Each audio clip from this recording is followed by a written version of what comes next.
Thank you. Wow. Thank you. Thank you, everybody. Thank you, Brad. What a nice job. Thank you. Wow. It's been so exciting. We're going to do questions. Maybe I'll say a few words. We're doing really well. Iowa's been amazing. It's been amazing. But we're doing so well, and I love this place, and I'm back here all the time, and I'm going to be here a lot in January. Oh. You're going to be so sick of me. You'll probably say, we can't give him the caucus. Just forget it. We can't stand the guy anymore. No, you're going to like me, and we're going to be back, and we're going to do a great job for you. Most importantly, we're going to get to that office, and we're going to do the right thing. We're going to do the right thing. So, a few things. So much has happened. You know, when we first came out, we were all talking together, and we were talking border security, which, we're just doing so great with the border security. We're going to build a wall. Mexico's going to pay for the wall. We all know that. And we're going to have security. And the drugs are going to stop, and people are going to come into the country, but they're going to come into the country. They're going to be legal. They're coming in legally, and that's the way. That's the way. And it affects Iowa so much. So we were talking about that. We're talking about repealing Obamacare. Boom, it's going to be repealed. It's going to be replaced. I don't know if you've been seeing what's happening, but Obamacare is a total disaster. It's dying of its own weight. And by 17, meaning he'll be playing golf and I'll be working very hard. But by 17, it's dead. It's dead. You're not getting the people signed up. There's been a lot of talk about it and a lot of stories about it. Obamacare is dead, but we'll terminate it quicker than that. And we will come up with something that will be so good, so much better. Premiums are going through the roof. Deductibles are so high that unless you're close to death, you're never going to get to use it. And even then, I don't think you're going to get to use it, really. So we're going to take care of that. And by the way, we have a lot of good people. We have ethanol. Nobody is really, we have the ethanol. Where are the ethanol people, right? I was here a month ago. I met with them all, and they do a fantastic job. I toured the plants, and they do a fantastic job, and it's so important. And it's another form of let's stay away from OPEC and let's stay away from that Middle East stuff. It's so important, so I just want to. And actually, what I don't understand, because the one guy that's doing pretty good with me in Iowa is Ted Cruz, and he's a nice guy. I mean, everything I say, he agrees with me. No matter what I say, I was going to do one really wild, but he agrees. But with the ethanol, really, it's he's got to come a long way because he's right now for the oil. But I understand it. Oil pays him a lot of money. He's got to be for oil, right? The oil companies give him a lot of money. So, but I'm with you. I'm with everybody. I'm with everybody. Look, I'm self-funding. I have no oil company. I have no special interest. I have no lobbyists that want me, and they're representing countries that are ripping off the country. They're representing companies that are ripping off our country. All I do is I'm going to be working for you folks. We're going to do this thing together. We're going to make America so great again, and maybe better than ever before. So important. So when we first started, I talk about China, how they're ripping us, and Japan and Mexico. Mexico both at the border and in trade. They're taking so many of our companies. Nabisco's moving there with their big plant. Ford is moving there with a big plant. They took a big plant away from Tennessee, a great state. They took it away at the last moment. We're not going to let that stuff. We're going to do what we have to do, okay? But I talk about that. Thank you. Oh, look at that group over there. Thank you. But I talk about that, and I talk about it a lot. The fact is that about 2.5 weeks ago with Paris, I'm speaking a little bit differently now. Believe me, I can take care of China in my back pocket. That's easy for me. That's what I do. And we have all the cards. A lot of people don't know. These politicians, they don't understand. We have the cards. With China, our people pay tax. They pay no tax. It's not supposed to be that way. They call it a tariff because it sounds better. But we will take care of that. We'll take care of all of that. What happened is with Paris, there's a different mindset. And when the polls came out last week, my numbers went way up because people felt more secure with me. Now, maybe it had to do, yeah, really.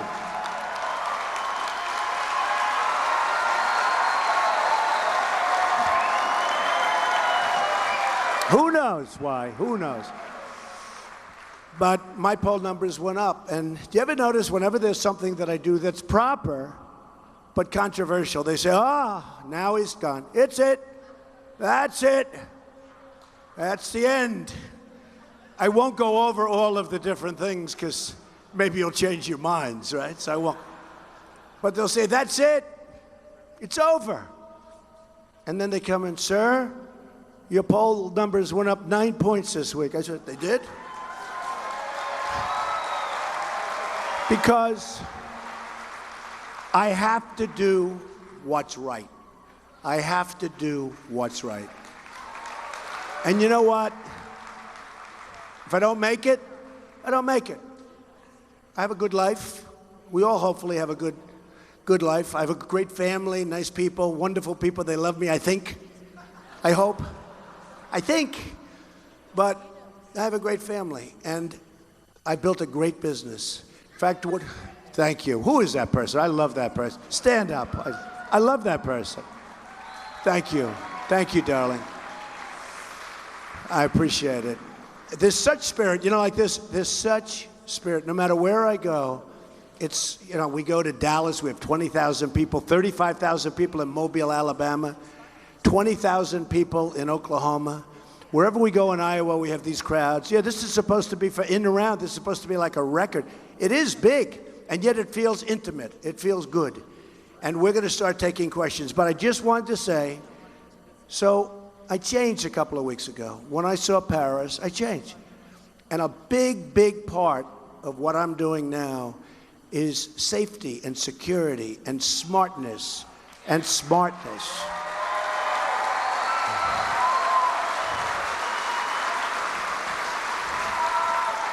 Sort of interesting, the slogan is Make America Great Again, and I'm adding Make America Great Again and safe again, because we don't feel safe anymore.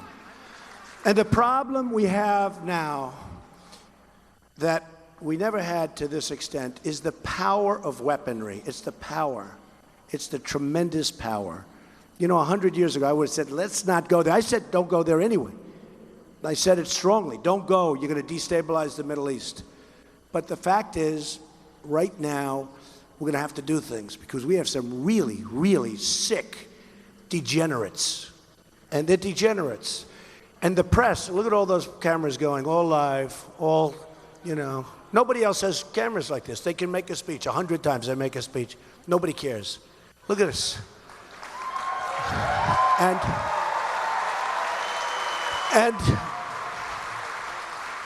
don't worry, they never pan the crowd. They never. They have me. That's why I'm walking around. I figured I walk around, maybe they'll get the crowd. They never pan the crowd. I tell them, pan the crowd. They never do. I always go, my wife, she goes home. I had a crowd, 7,000 people last week. More. 7,000 people. And in a confined space. They had 3,000 people outside that couldn't get in. My wife said, darling, the speech was excellent. Did you have many people there? I said, what? She said, well, they never leave your face. They keep it purposely. But I'll tell you, I figured the cameras maybe are a little screwed up where you can't move them, right?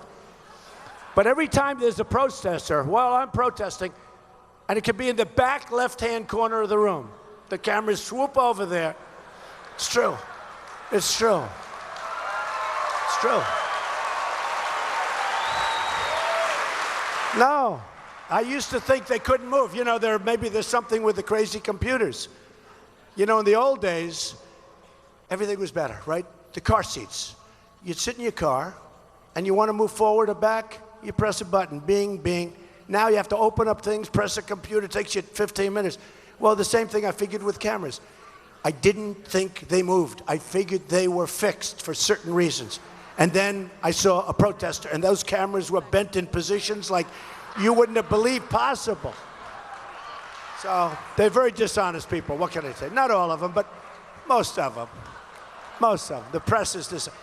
I'll tell you, you have one of the most dishonest right here in your backyard. The Des Moines Register is the worst. They're the worst. The worst. No, they're very dishonest. You have some reporter named Jacob. She is the worst. She goes in and she will write. So it's such misrepresentation. And so I don't care. I mean, who cares? So I'm saying it right in their backyard. They're failing anyway. They probably won't be in business in 2 years. They're losing. I think they're losing a fortune. I think. You know, it's funny. Every time the Des Moines Register does a poll, I always do badly. And I believe, now, of course, I'm sure, I'm only doing this so they don't sue me, but I don't mind if they do. I hope they sue me, because they don't have enough money to sue me. That's the good thing. But I believe, and I may be wrong. In fact, I'll say I'm sure I'm wrong. But it's my opinion that they don't do it properly. Because, you know, they poll like 300 or 400 people. I'll explain it. But I really believe if they lose 20 people, boom, in the pocket. Oh, Trump, oh, forget that one, forget that. Now, I don't know that they do that. Do you do that, Des Moines Register? But every time I have a Des Moines Register poll, I do poorly. I also do poorly with the Bloomberg polls. I don't know why. But we had a great poll come in, CNN, last couple of days, where we're leading, I think, by 13 points in Iowa. In Iowa.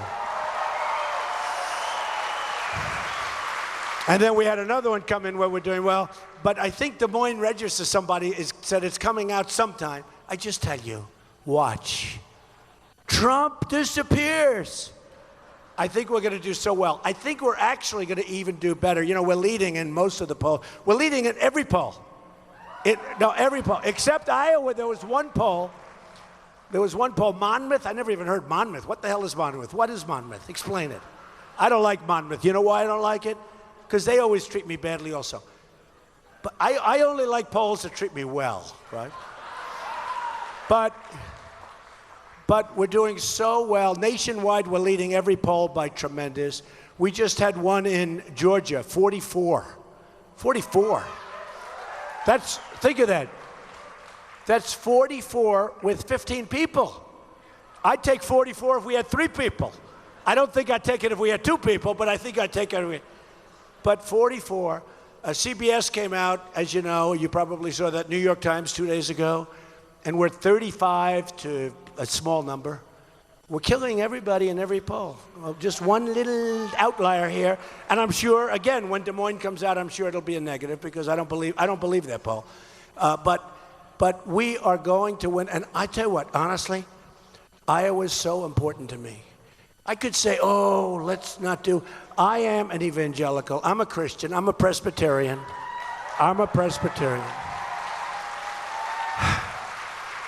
I love Billy Graham. Franklin Graham came out with the most beautiful statements. Franklin Graham, he was so incredible. He came out, I don't know if you all saw the statements he came out with about Trump, right? Stand up, please. Right? Come on, stand up. You look great. Don't worry about it.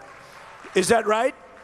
He was so incredible. Franklin Graham, who's amazing, the son of Billy Graham, who was, you know, there's nobody that I've ever seen. Billy Graham was unbelievable. If anybody's gone to his crusades, they were incredible. But so I think we're going to do, you know, we're doing really well with the evangelicals. And by the way, and again, I do like Ted Cruz, but not a lot of evangelicals come out of Cuba, in all fairness. It's true. Not a lot come out. But I like him nevertheless. But I think we're going to do great, and we are doing great with evangelicals. We're doing great with the Tea Party, leading with the Tea Party.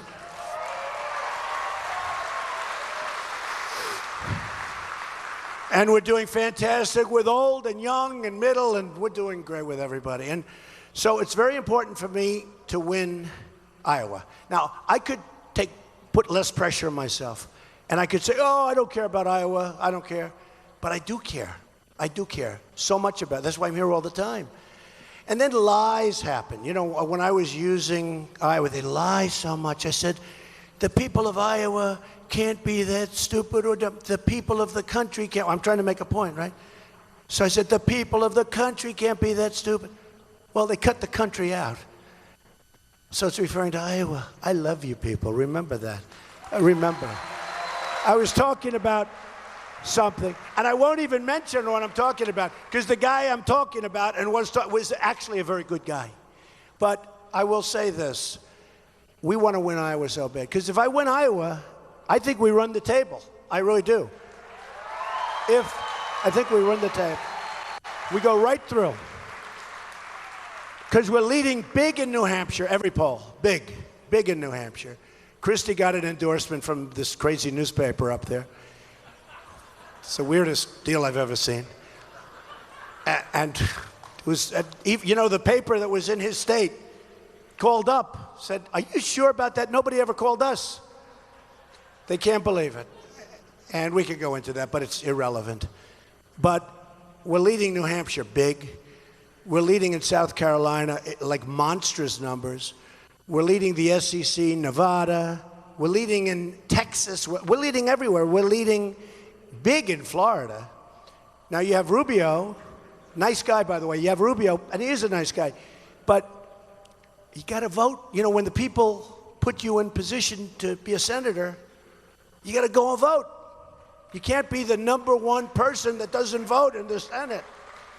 You got to say, hey, you know, I'm a young guy. I want to go and vote. He should stay there a little longer. He's a good guy. Stay there, go in, vote, create a nice record. But I don't know. How's he doing in Iowa? Not too good, right? He's not doing well. How's Rubio doing? Not good. I mean, it seems like a two-person race right now. It seems like a two-person. And it's an important race to me. So I just want to let you know it's very important. So with all of that, if we win Iowa, a lot of people say we just go through. I think we win virtually every state in the union, and it's over quickly. Over quickly. Now, we're going to take questions, and one of the questions will be, well, what about the Republican establishment? The establishment's got a problem, you know. It's sort of like the fighters, you know, the great champions. Sometimes they'll go into a hometown of the guy they're fighting, and they'll say, you know, we never want to get a decision. We go for the knockout, because the knockout is the knockout, because you get a lot of bad decisions. I know a lot about the world of sports, believe me. And they go into a hometown to fight, and it's a decision. And they say, oh, we're in a problem. And they lose a fight that they won. The only way they win the fight, definitely knockout. So if we win Iowa, I think we're going to win everything after that. So I think it's going to show how important Iowa is. And one thing, and I'll pledge this. I'll pledge this to Iowa. Even if I lose, I'll pledge it, okay? I don't think I've ever said that in my life. But if we go and win, Iowa's staying right where it is in the chain. It's not moving. You know, there's a big move. There's a big move on to move Iowa into a much further back position by the establishment. Folks, I win. It's not happening, okay? You're staying right here. Because it's great. It's great. You know, it's great. And if I don't do that, Tana's going to be very angry at me. Right, Tana? How has she done? Is she incredible? Thank you. I appreciate it. The whole staff. I mean, Chuck and Stephanie, and where's my big guy? Where the hell is he? Boy, how good is he on television, right? Where the hell is he? Huh? Where is he? Sam, Big Sam. Come here, Sam. Come here. Look at the size of this guy. Come here, Sam. Look at him. Big Sam. Come here. Are we going to win Iowa, Sam? We're going to win Iowa. We're going to win Iowa, and we're going to put them away. We're going to stand on their chests. We're going to step on their throats. We're going to be out here. We're going to run up the score. We're going to have the biggest victory in the history of the caucuses in the state of Iowa. Beautiful. Be careful. He did so well, I don't want him falling when he's leaving, right? Beautiful. Thank you, Sam. These are great people. And I'm going to be here that night. I will be here with you. I'm going to be here that week and maybe a couple of weeks before all the time. So I'm going to be here because I'm going to watch you. I'm not going to give you any chance that we lose it, okay? So let's take a few questions, and we'll have a little fun. And we just did a big interview with CNN just before this. And, you know, was Hillary missing today? What happened? She was 2 hours late. No, did you hear? I just read, now it may be wrong, and you know, if I'm 1 minute off, they'll call me because they love Hillary. But they love her. You know why? I don't know why. Why? I'm trying to figure. No, I heard she was a couple of hours late. Everybody left. You know what happened? She was sleeping, I'm telling you. She couldn't get out of bed. She was sleeping. She was sleeping is right. Okay, let's take some questions. Okay. Go ahead. Yeah. So, Mr. Trump, we have Sue from the AARP. She's got a Hi, question. good. Hi, Sue. Hi, Mr. Trump. Good to see you again. Thanks for coming back. Thank you.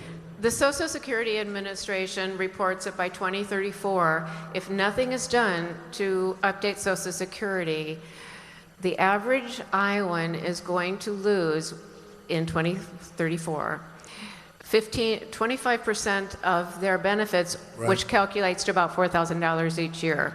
So our question to you is this. What will you do to update Social Security? What are your specific solutions to update Social Security to put it on stable ground for future generations? Great. I'm so glad you asked me that question. And so you've been paying into Social Security and Medicare, by the way. Let's put them in the same, because Medicare does work. With both, you have tremendous waste, fraud, and abuse. We're going to take care of that, okay?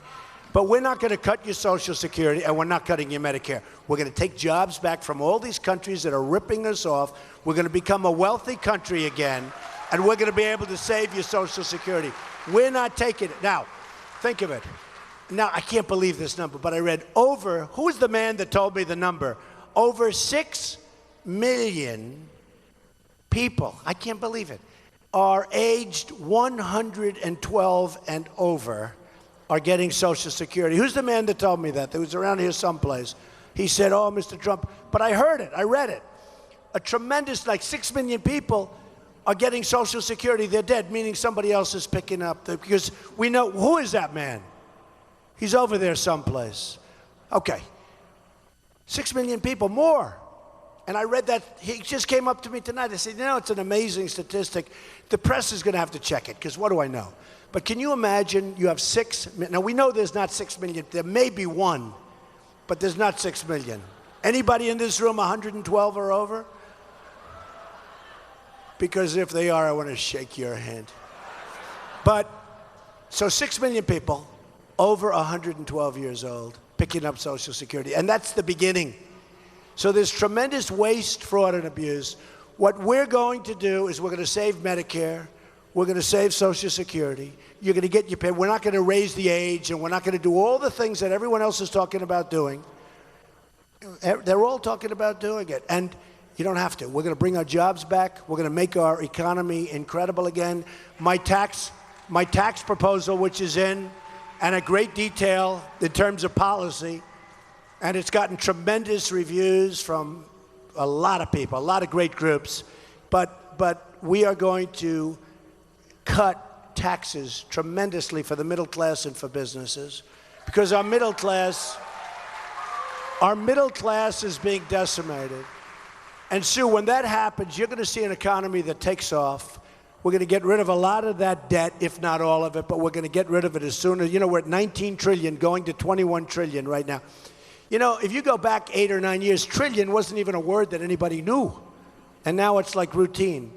So we are going to save your Social Security without cuts. We're going to bring the economy back. We're going to make ourselves rich again. A woman said to me in New Hampshire recently, she said, Mr. Trump, I'm voting for you. I love you. But it's very crude when you say you're going to make our country rich again. I said, I know it's crude. It sounds bad. But many things I say are crude. It sounds bad. But we can't make our country great again unless we make our country rich again. We can't let everybody in the world rip us off. Remember, we rebuilt China.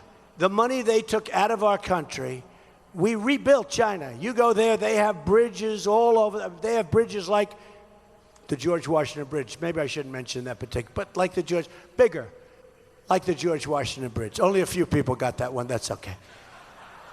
But they have bridges going up. We have rebuilt China. They've taken our jobs. They've taken our base. They've taken our manufacturing all over the place. They've taken our money. They've taken our money. Not going to happen anymore, folks. Not going to happen anymore. Not going to happen. I know the great business people. We have the greatest business people in the world. Guys like Carl Icahn, he calls me, Donald, I want to help, I want to help. The smartest people call me. We're not going to use a special interest guy, a donor. We use donors to negotiate with China because he gave some guy like, whoever it might be. Because, again, I'm the only one that's self-funding my campaign. Everybody else isn't. And when these guys give money to politicians, to a large extent they own those politicians. They will do whatever the hell the special interests and the donors want. It's not going to happen with me. So, Social Security, we're saving it. Medicare, we're saving it. We're going to make our country rich, okay? Thank you, sweetheart. Thank you. Okay, Tana, go ahead. All right, we've got a question back here from Jeff. Jeff, what's your question for Mr. Trump? Hello, Hi, Jeff. Mr. Trump. Hi. Jeff Mormon from Ankeny, Iowa here. And I have a question on behalf of Veterans for Strong America. I love the veterans. Am I good with the veterans, Jeff? Very much so. I love the veterans. That's the other group. We're leading with the veterans by forget it. Go ahead. I have a question here. I'd like to read it and make sure I have all of it. The Vets for Strong America and their 500,000 supporters endorsed you this past summer. Right. Since then, the VSA has collected in the Senate. Come on, Jeff. You knew you were doing this. I know. I have to read it here better. Sorry about that. Come on. You're going to get fired. All right. I'm a little bit nervous. All right. Okay. But they collected tens of thousands of signatures, and they want to deliver that to the Iowa campaign office. And those signatures are to talk about General Petraeus and the comparisons between Hillary Clinton and General Petraeus and the double standard that has taken place. When you get into office, will you instruct the Department of Justice to take care Tough guy. I know. And take care of Hillary Clinton's accountability? Yes, it's called.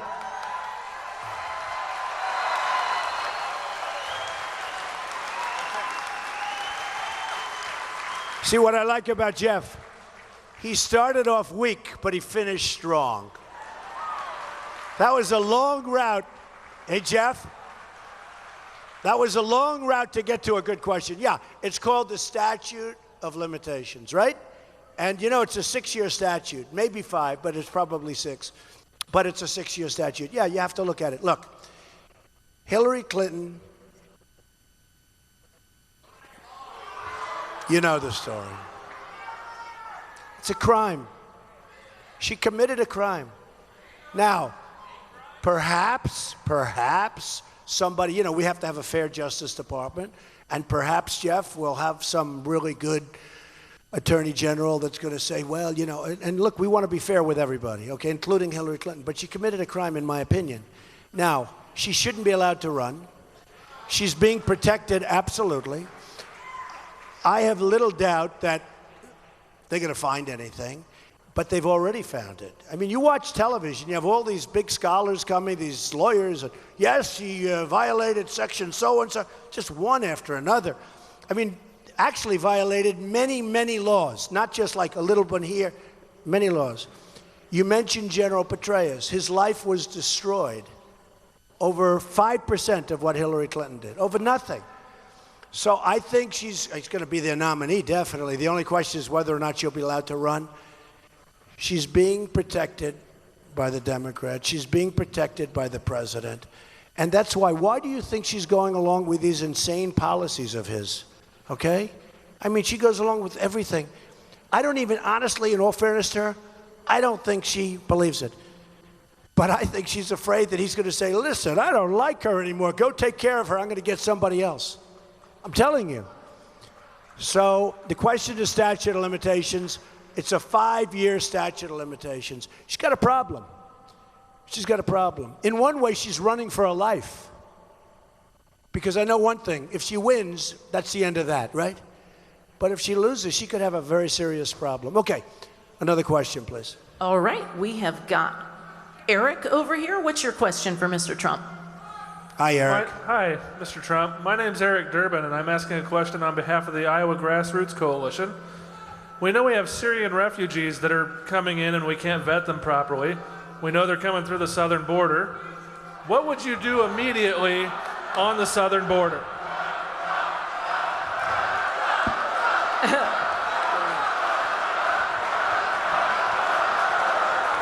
It's always exciting.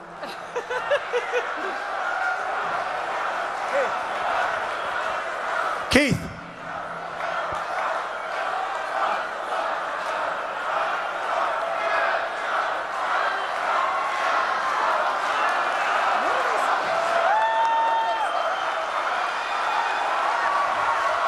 Out.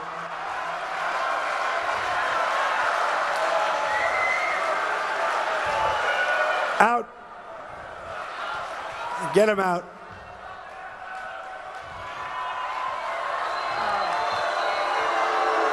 No. Get him out.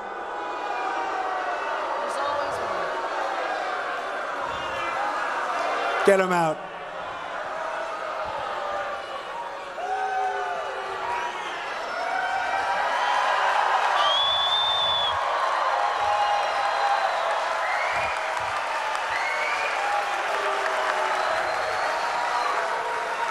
There's always the...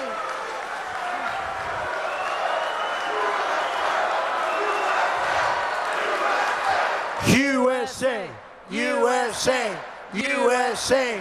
USA, USA, USA. There it is. That's all. That's a Hillary supporter. You know, I always say it. Here's the sad thing. So a guy like that, a single person, always wants to be right in the line of the camera, right? Stands up. He's gone in a couple of minutes. Tomorrow the headlines, protest at... It's really sad. We have like 2,000 people here. And the headline will be this... Wait, I got to say. This person.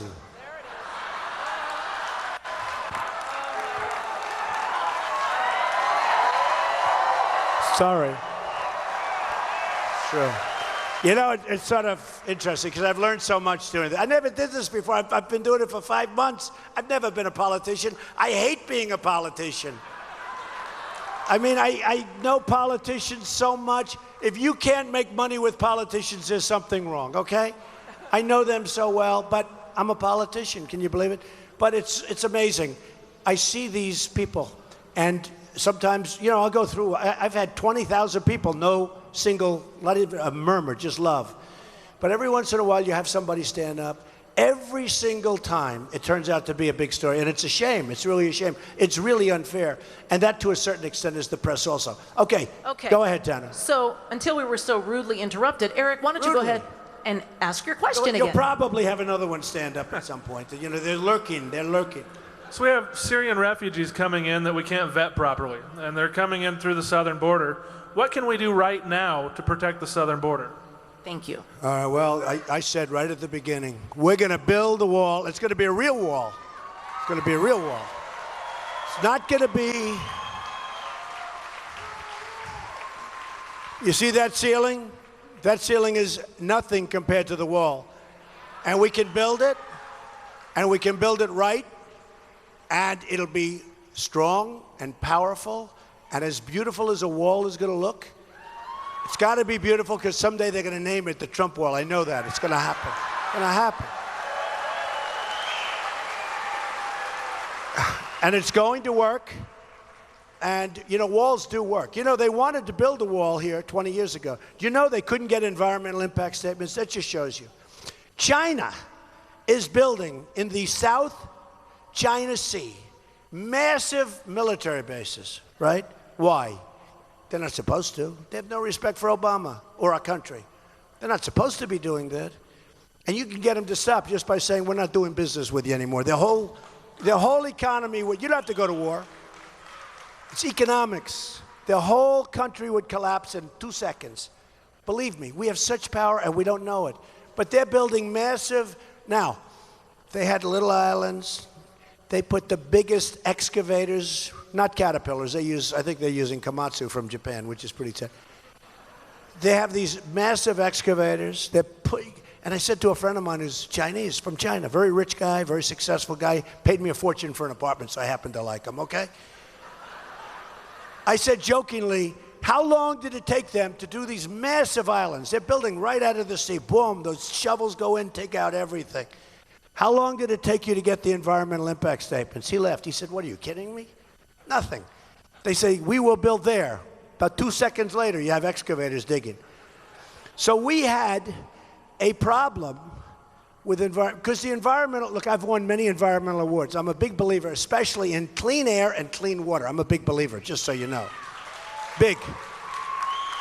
And I've gotten so many awards for the environment, so I understand the environment. I've won many, many awards.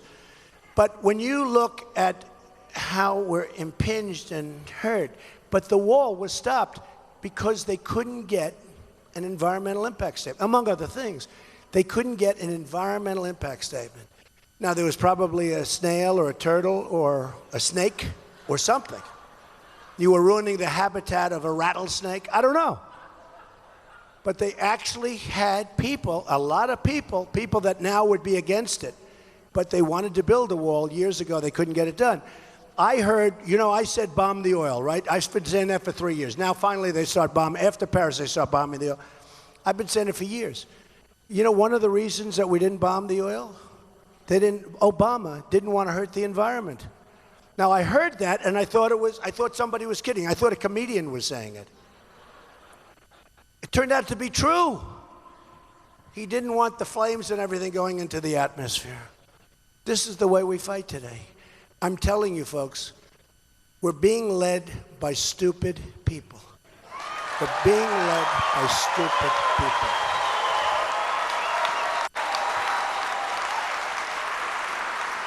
And I said, I've been saying, not really bomb, I've been saying, take the oil.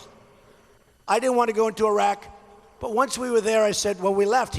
Look, we shouldn't have been there, but then when we left the wrong way. First of all, we have a president who told them a date. We're going to leave on such and such a date. What was it, like 18 months later? So the enemy all of a sudden said, wow, because don't believe it, they don't want to be killed, okay? They don't want to be killed. So the enemy said they're going to leave on a certain date. So they pull back, the date comes, and now you see what happened. It's a disaster.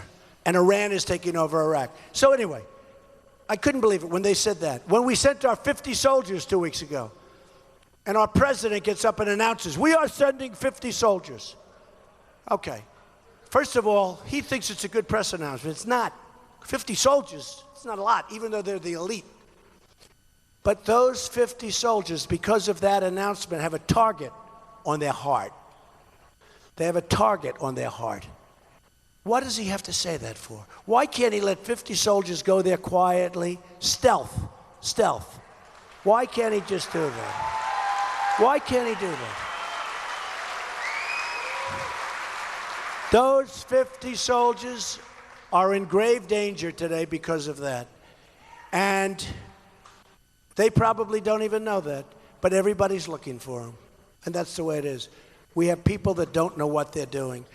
We used to have General MacArthur, Douglas MacArthur, General George Patton. I mean, these were real people. These were real people. Today we have generals that go on talk shows. And they say, I saw a general the other day on a talk show. He said, and this was serious, and he's a good man. They're good men. But you got to lead these men. Even the generals, you have to have some power over them. He said, we are in the worst shape in terms of preparedness that we've been in decades. And this is a time when we have to be in the best shape because the world wants to kill us. And he said, we are in the worst shape that we've been in many, many decades. Now, number one, he shouldn't be saying that because you're telling the enemy that. And the enemy feels emboldened when they hear that, right? We shouldn't be saying it. We shouldn't be saying it.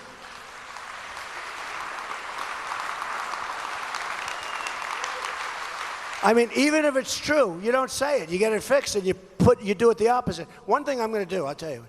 I'm going to build our military so big and so strong and so powerful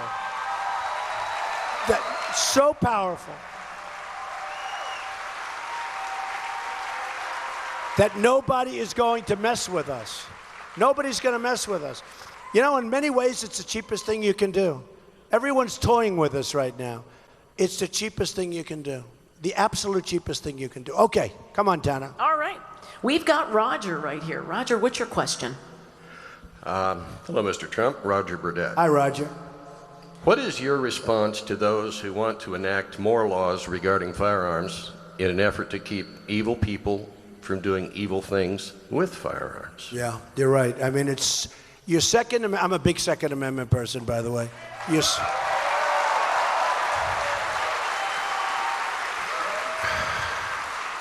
Come here, get up here. Come here, get over here. My gunmen, get over here. Come here. This guy, he has one of the great places. Might as well give him some free publicity. What the hell, he's out here. My son buys weapons from him. My sons are members of the NRA, so am I. Come here. Come here. Looked like somebody was aiming at him up here. So, you know my sons, right? They're serious believers in the guns, right? What's the name of your company? It's called Brownells. We are the largest supplier. Thank you all. And you have a great company, and my sons love their equipment. And this is long before I was ever even thinking about doing this, right? Yeah, long time. I've known them. Yeah. They paid you a lot of money? Huh? I guarantee, I hope they negotiated a little bit. Thank you very much. It's a great company. Thank you, man. Be careful. Thank you. No, my sons are really great marksmen. They're big believers, and I'm a member of the NRA, but I'm not such a good shot. But they're great shots, so it's one of those things. But if you think about that question, so you know, if there's tremendous pressure to get rid of the guns, get rid of the magazines, no bullets. How about the one where they have 3 bullets in every magazine? It holds 12. It holds 23. So the people with the law, oh, we'll put 3 bullets in. I don't think the bad guys are going to say, well, I don't want to break the law. I'm going to go kill people tonight, but I'm going to put 3 bullets in, right? These people. And, you know, I have arguments with them all the time, and I'm a practical guy. Honestly, if I didn't believe this, I couldn't say it. So in France or in California, I have a permission to carry, which is a big thing in New York. It's very hard to get. I have a license to carry. Okay. But in France or in California or in all these places where you see the shooters, right? If instead of having hundreds, like in France, hundreds of people in that room, Paris has the toughest gun laws in the world. France has the toughest gun laws in the world. Nobody has guns except the bad guys. So they walk in with the worst, the toughest, the best weaponry you can have. And they said, over here, boom. Over here, boom. So they kill 128, but many more are dying right now. They're in terrible shape in the hospitals. They just wiped the place out. And they could have stayed there for longer. They wiped it out. Then you had those 2 sleazebags from California, the married couple. I saw the press. The young married couple that did the shooting, they're not a young married couple. They're the worst. They're sleaze. You know? The young married, they say, the young married couple. That's no young married couple. So they walk into a place and they kill 14 people, and others are going to be dying probably because there's a lot of other wounded people. But if somebody had guns in there, nobody had a gun. If these guys, look at this guy right here, stand up. How would you have done if you had a gun? Would you have been firing back a little bit, huh? They'd be in trouble, right? They would have been in trouble, believe me, that guy. So, you know, I went to like the Ivy League college, and I have a lot of friends. They're against guns, and I argue with them. I talk to them. I say, okay, We're in Paris, you have all these places, and there's hundreds of people. Guys walk in with guns, and you have no gun. Don't you think they would have been better if that? Well, darn. They lose the argument, but they never change their mind. So we have to fight for the Second Amendment. It's so simple. It's so simple. And believe me, they want to take those guns away. And you always know that the bad ones are going to have the guns, and they're going to have them more so than ever before. So we're going to protect the Second Amendment if I'm president. That I can tell you.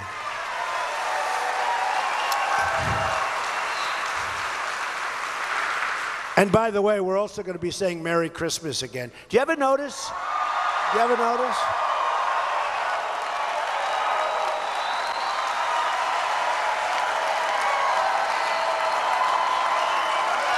That's right, Brad. Merry Christmas. And by the way, Merry Christmas, everybody. Merry Christmas. And Happy Holiday. I have a lot of friends that, frankly, aren't Christian. They like Christmas. Everybody likes Christmas. It's politically incorrect to say Merry Christmas anymore. When I'm president, Merry Christmas, Happy Holidays, enjoy yourselves. Don't eat too much turkey, right? Okay, so we're going to say Merry Christmas again, folks. We're going to bring our country, we're going to bring that spirit back. Okay, go ahead, Tana. All right, we've got Greg over here. What's your question? Hi, Greg Cummings with Tea Party Patriots, but this question comes through Eagle Forum directly from Phyllis Schlafly. She's great, by the way. Yes, Phyllis. and this is her question. When nominated, what do you intend to do with Ted Cruz? Will you name him your vice president or... No, he's a good guy. He is a good guy. Or... And so is Phyllis, a great person, by the way. appoint him to the United States Supreme Court? Okay. Thank you. It's interesting.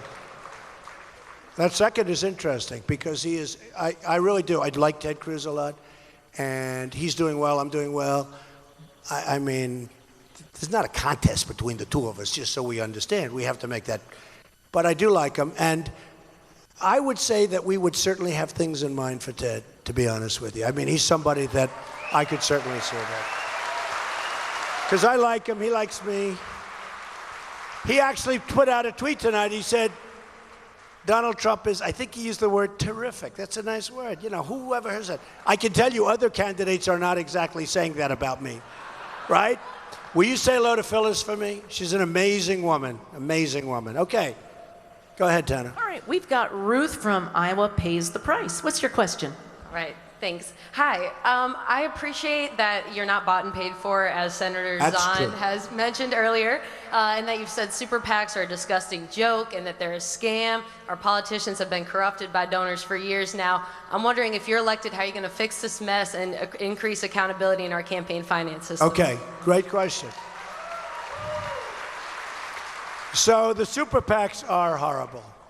And I had many set up for me by people I didn't know. I mean, I'd see them on television talking about somebody named one the Art of the Deal PAC. Two young guys, they look good. I mean, I don't know. But then I got to be, you know, I started going around, and I see the corruption with these super PACs, where they're stuffed with money. People that put the money in are dealing with candidates. And the whole thing is wrong. And I see it. I mean, Bush has $125 million. Think of it. 125 million. By the way, if he had 2 billion, it wouldn't make any difference, okay? But Bush has 125 million. And honestly, he's a nice person. He is. I don't want to do that. But he's a very nice person. But it's $125 million. And you say to yourself, people give 2 million, 5 million, 7 million. You know what's happening. But some of the super PACs are running campaigns. They're actually running the campaign. Another thing, and it's sort of interesting, one of the super PACs, I believe, has $6 million.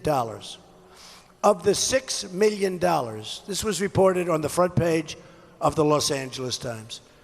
Of the $6 million, and one of the candidates, who's a nice person, so I'm not going to mention the name. You know, when I like people, I like them. I'm a very loyal person, right? Of the $6 million, after all of the bloodsuckers took their cuts, the fundraisers, can you believe this?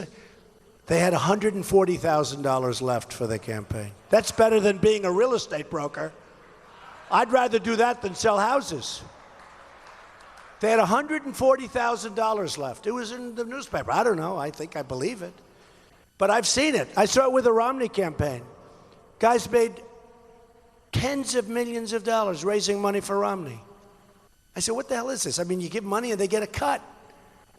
Look, our laws are so corrupt. Our campaign finance laws are so totally corrupt. It's so horrible. So horrible. And I don't necessarily want to stop people from giving because I think that's a good thing. But you got to get away from these PACs. What you have to have is people have to know who it is.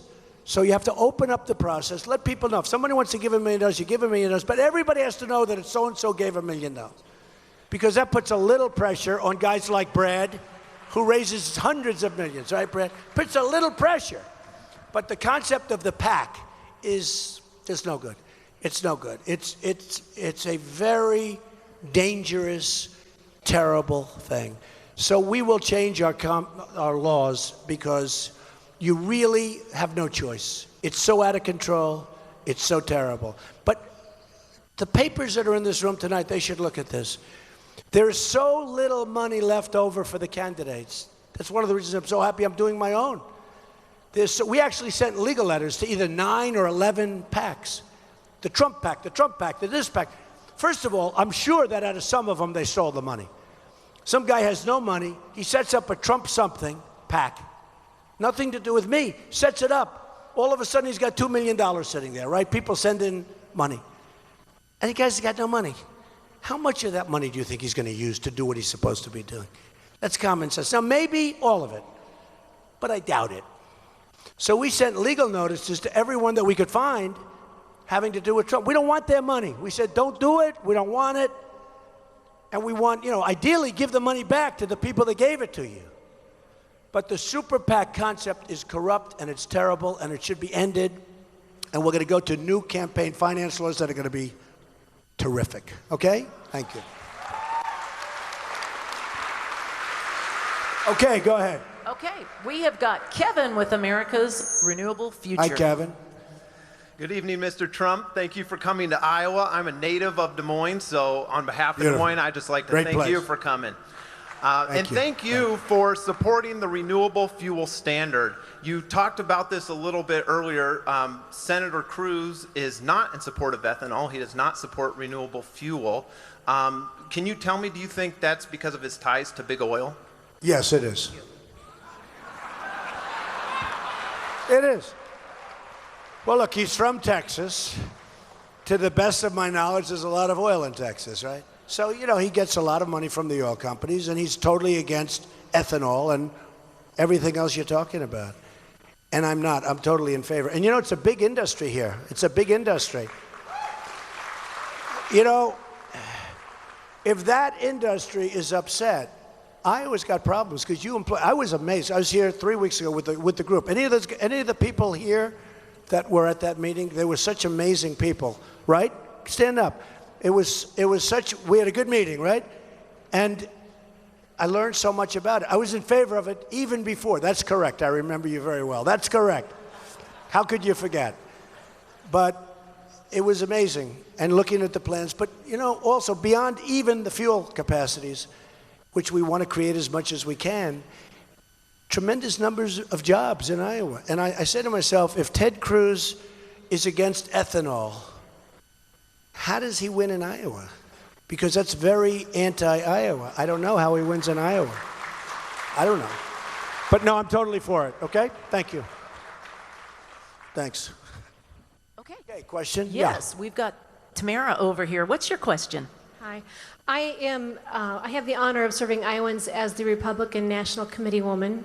And so I do have a question for you on establishment or elite, GOP, however you want to call it. I have to tell you, as the State Central Committee, we're neutral. So this is not to hurt you or harm you, it's for clarification. But when we see you make a statement, and sometimes it's controversial, as we've noted, but after the firestorm... Sometimes purposely, though. After the firestorm, the fact checkers come through, and you're constitutionally sound. You agree with the party platform. I've not found anything where I see you in contradiction, unlike there are other candidates that are in contradiction to the platform. You resonate with the public. You have unleashed America from the bondage of political correctness. Oh, thank you. Thank you. Thank you.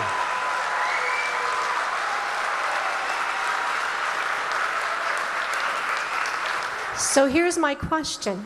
Why wouldn't a GOP and RNC be thrilled with a candidate that has the numbers you do, that is resonating with the public, and is saying the things that is obviously... Come on up here. Come here.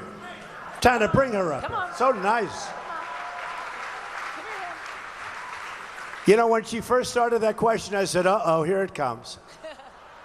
And after midway through I started, I really appreciate it. Come on over here. Come on. Get under there. You can get under. D. That's great. That's such a nice question. Thank you, darling. Come here. Thank you. Here, don't fall. Thank you. Thank you very much. It's so nice. So nice. What's your name? I appreciate you running. I know there are a lot of other things you could be doing, and we do appreciate you running. That's really...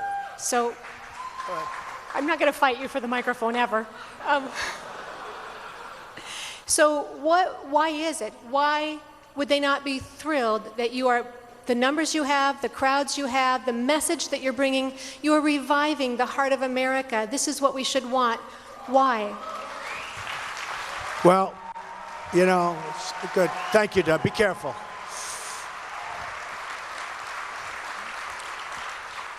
I was a member of the establishment 6 months ago. I gave $350,000 to the RGA, that's the Republican Governors Association. I gave tremendous amounts of money away. I was like the fair-haired boy. Once I said I'm running, they said, what? You're not supposed to run. And then what happened, I ran against all these senators and governors, and everyone said, well, I don't know. My wife said, if you run, you're going to win, because she understands that I like people, I love people, and people love me. And she said, you will run, but you have to actually go and run. You have to announce you're running, because nobody's going to believe you're running. And so I didn't announce. I didn't want to announce because I didn't want to like announce and then things didn't work out. And I'm like some of these guys where they're zero. Many of them are zero. And so finally I said, look, we're going to do it. There were just too many things that I watched on television with our president and the decisions that are made. Bergdahl, where we get Bergdahl and they get 5 killers. We get this horrible, dirty, rotten this horrible traitor. We get this horrible, terrible traitor, and they get 5 killers that they've wanted for 9 years, the worst killers, and they're all back on the battlefield. You know, so many decisions, the Iran deal. The Iran deal, how bad is that? They self-inspect. Oh, okay, good, we're not building.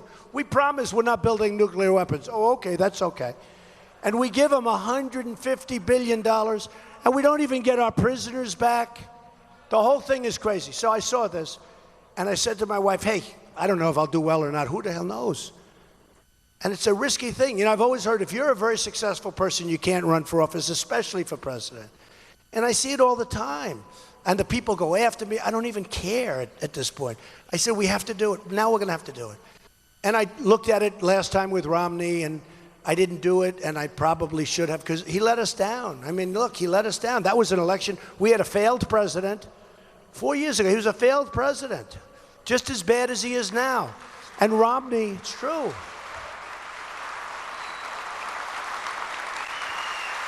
And Romney let us down. That last month, it was like he wasn't even campaigning. I said, why aren't you on Jay Leno? Why aren't you on David Letterman? Why aren't you doing it? And he just didn't do it. And, okay, so he lost the election.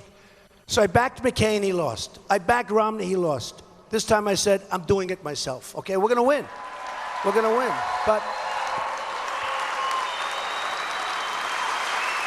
But there is an establishment out there. It's a real establishment, real people. And they're people that are used to having their little puppets all over the place. And they're people that are used to giving donations and having control. And they're people that, you know, look, when they call me, I'll treat them with respect, but I'm not going to be doing bad things if it's bad for the country. I'm not going to let Ford build a plant in Mexico if I can keep it in Michigan. And I'm not going to let the car companies and Nabisco and all these people and all these companies, I'm all for free trade. I think it's great, and I'm for it. But it's got to be smart trade. I'm not going to let them move to Mexico and then sell stuff over the border with no tax, no nothing. So we lose our jobs, we lose our factories. They go over here, they make it, we let them come through. How does that help us, folks? I went to the best business school in the world. Believe me, it doesn't help us, okay? Trust me. And we're not going to make deals like that anymore. We can't. We owe $19 trillion. We can't. So the establishment is not ever probably... Look, you know what, in the end, if this country starts humming, even the establishment, they'll be saying, okay, it's a good thing, because they'll be beneficiaries also. But we do have a real establishment, and they've never seen this happen before. A writer called up, and he said, recently, I told the story. I mean, one of the top journalists, to my way of thinking, certainly in the country and beyond. And he said, Mr. Trump, how does it feel? I said, how does what feel? How does it feel? What you've done has never, ever been done before. I said, what have I done? You've dominated the summer. They call it the summer of Trump. Now they call it the autumn of Trump. Hopefully they're going to call it the spring of Trump and I want the next autumn of Trump. But I said to the writer, I don't know what you're talking about. I haven't done anything because, frankly, if I don't win, I consider this to be a total waste of time. I'll be honest with you, as much as I like being with you tonight, because we won't be able to do anything. He said, no, you've won. Even if you don't win, you've won. Or I said, no, you're wrong. If I don't win, I have wasted my time. So, the point is that the establishment can't believe it because they've never seen it happen before. So Time Magazine, I was on the cover of Time Magazine 4 or 5 weeks ago. And Time Magazine was going to pick the person of the year. Everybody, even my enemies, said Trump is going to win. I said, I won't win. They said, why? I won't win. Just like I should have gotten the Emmy for The Apprentice the first 3 years. I was nominated. I should have. And I said, I'll never win. I told everybody, I'll never win because I'm not Hollywood establishment. And with Time Magazine, I said, I won't win. Bill O'Reilly, who's a great guy, did an editorial at the end of his show 2 days ago saying nobody has done more than Trump. He should have won. Now, I'm not saying I should have. Yeah, I probably should have, in all fairness. But he said nobody's done more. Taken over. What we've done has been amazing. All of us together, not just me. It's not just me. It's all of us. It's all of us. From Dallas and Mobile and Oklahoma, all of us. Because the spirit, but Bill O'Reilly had a whole big thing. And other shows where they said Trump, who do you think? Trump. Well, Merkel got it. Now, Merkel, what did she do? She's destroyed, she's in the process of destroying Germany with the migration. We have to help the people with the migration. We have to create a safe zone someplace in Syria. But I don't want them coming into this country. I don't want them. Because we don't know who they are. We don't know who they are. Them with their printing presses that now do the forged passports. Okay, you heard about that. So we don't know. So the bottom line on that, it's such an interesting question. You'll know in about a month or two whether or not the establishment has treated me fairly. But the only thing I can say is this: if I win Iowa, I think it's over. I said before, because I think if I win Iowa, New Hampshire's amazing. People are amazing. You would love the people. They would love you. You love everybody. The whole country is in love. They want some. It's called, I call it the noisy majority. It's no longer a silent majority. It's the noisy majority. But if we win like I think we're going to win, because we have such a big lead, honestly, it's not going to matter. They can't do anything. I don't care about the establishment. They can't do anything. The only way they can do is if I'm a little bit short. If I'm 2 votes short, I have a problem. Because I'll have to go into that convention, and I'm dealing with all these bloodsucker politicians, and they'll make their deals, and they'll have all their money guys around, and they'll be in the back room making deals. But if I get the number of delegates, it's not a thing they can do. And I'll end up doing fine with the establishment. Again, I was a member of the establishment 6 months ago. But it's a very nice question. I appreciate it. Thank you. Okay. Donna? We've got Heather. Heather, what's your question? Hi, Heather Stansel from Earlham, Iowa. My question is regarding education. In the past, you have come out against Common Core. Absolutely. But that was an easy one, I'll tell you. But Common Core is actually a symptom of a larger disease, and that is the fact that government thinks they know best for our children rather than the parents. With the recent passage of the Every Student Succeeds Act, the backroom deal made by Republicans and Democrats basically kept the federal entanglement in education. What will you do to return power to parents and make them have the choice on how to educate our children? Thank you. So, Common Core. I'm such a believer in education. You know, I had an uncle who was a professor at MIT, who was a brilliant guy. They just wrote an article. In fact, I just retweeted an article about him today. You got to read it, okay? At Real Donald Trump. You have to read it. When I see somebody like Jeb, strong. Now, I tell you one thing I respect. He didn't change his views. He knew he was getting killed on this issue, and he didn't. And I respect that to a certain extent. But it's so wrong. Common Core is a total disaster. We have people, bureaucrats in Washington, telling you how your child should be educated in Iowa and New Hampshire and all of the different places that we go to. It's ridiculous. And I go around and I see the principals. I've seen so many students and teachers and professors and principals, and I've seen some of the people and the love, even in Iowa at a school. I've seen some of the love that these parents give to those schools. This is real love. These are smart people. And these are people that are not working for a paycheck. These are incredible people. And I've seen what can be. Remember this. Our educational system is a mess. We spend more money per pupil as a government than any other country in the world, and we're in 28th place. And I mean like double what anybody else plays. So I want to bring education back to the local areas. You're going to have parents, and you're going to have unbelievably talented people, and they love their kids, and they want their kids to be well educated because it's so important, and you're going to be very happy with it, okay? Thank you. Thank you. Okay, we're coming down to Logan. Logan, what's your question? Hi, my name is Logan Perry. He's a tough-looking cookie, right? Go ahead. And I'm representing the rural electric cooperatives, and we were wondering what your plans are for providing clean, safe, reliable, and affordable energy. That's right, and you people do it. And I've gotten to know you. I've gotten to know you really well. You people do it. We're backing you 100%. The job and the spirit you all have, you're always perfectly attired with your green, but we are backing you 100%. You do a phenomenal job. There should be more people like you in this country. You know, the whole grid is a disaster, right? I mean, the whole country. The infrastructure of our country is falling apart. And nobody can build like me. That's what I do. I build. I'm building on, as you know, on Pennsylvania Avenue, a big, tremendous hotel that I got from the government of the United States. Can you believe? During the Obama administration, a couple of years ago. But we had the best plan, the best is. The GSA is terrific. They're very good. They're very talented people. We're under budget and ahead of schedule. That's what we do. When you see these things where they're building a bridge and it's going to cost, $1 billion and it costs $12 billion. How about where they built a hospital that cost $3 billion? And I look at it, and I'm very good. I can look at a building and tell you how much it's going to cost. I say, $250 million. No, sir, $3 billion. $3 billion. Think somebody got rich on that one? So we're going to stop all this stuff. We're going to make our country so strong and so wonderful, and we all love it anyway. We love it. But it's so sad to see what's happening. It's so sad.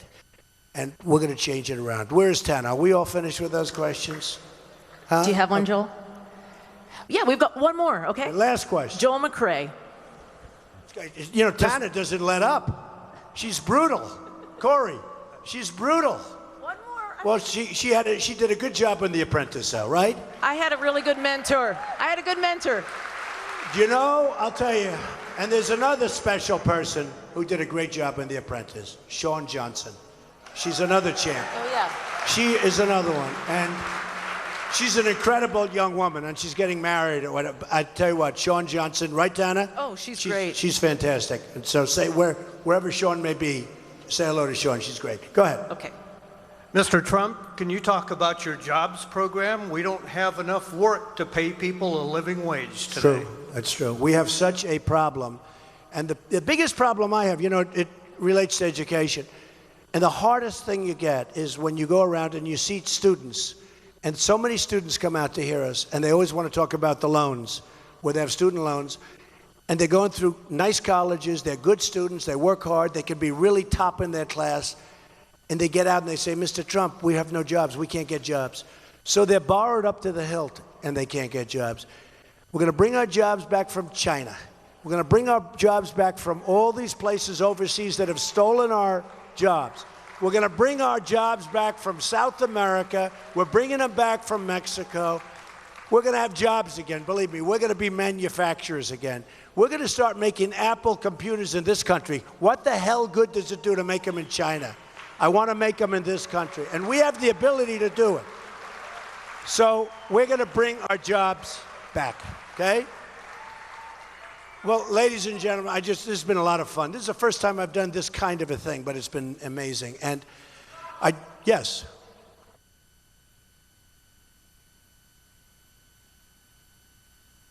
Thank you. Thank you. I thought you were a protester at first. I said, oh, isn't that a terrible way to end a protester in your final 4 words? No, that was very nice, and thank you. And we love the military, right? We love it. Thank you. So I just want to thank you all for being here. We love you all. It's so important. Iowa is so important to me, and the relationships that I've developed here have been amazing. So we're going to make our country great again. We're going to make our country safe again. Thank you all for being here. Thank you. Thank you. Thank you.